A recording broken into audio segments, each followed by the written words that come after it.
মস্তিষ্কের ক্ষমতা যত বাড়বে তত জীবনের পথে আসা সব বাধা অতিক্রম করা সম্ভব হবে। তাই তো মস্তিষ্কের ধার বাড়াতে অনেকেই দিনরাত ঘাম ঝরান। তবে এতে কিছু না করেও মস্তিষ্কের কার্যকারিতা বাড়ানো সম্ভব।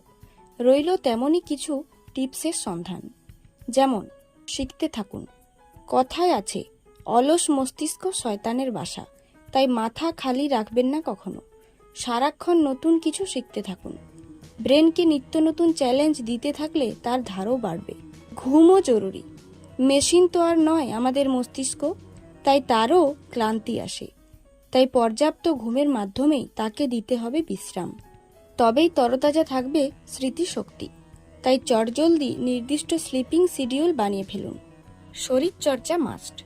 নিয়মিত হালকা থেকে ভারী শরীরচর্চা করতেই হবে। তবেই মস্তিষ্কে রক্ত সঞ্চালন ঠিক থাকবে। ফলে নতুন নিউরন তৈরির প্রক্রিয়া অব্যাহত থাকবে এবং বাড়বে মস্তিষ্কের কার্যকারিতা। ভরসা রাখুন সুষম আহারে। পাতে রাখুন অ্যান্টিঅক্সিডেন্ট, ওমেগা-3 ফ্যাটি অ্যাসিড এবং অপরিহার্য ভিটামিন সমৃদ্ধ ফ্যাটি ফিশ, ব্লুবেরি, সবুজ শাকসবজি ও বাদাম। এসব খাবার থেকেই জ্বালানি পাবে মস্তিষ্ক। নজর ফেরান হাইড্রেশনের দিকে। রোজ 3 থেকে 4 লিটার জল পান মাস্ট। নয়তো ডিহাইড্রেশনের কারণে নেতিবাচক প্রভাব পড়তে পারে ব্রেনের কার্যকারিতায়। সামাজিক যোগাযোগ বাড়ান।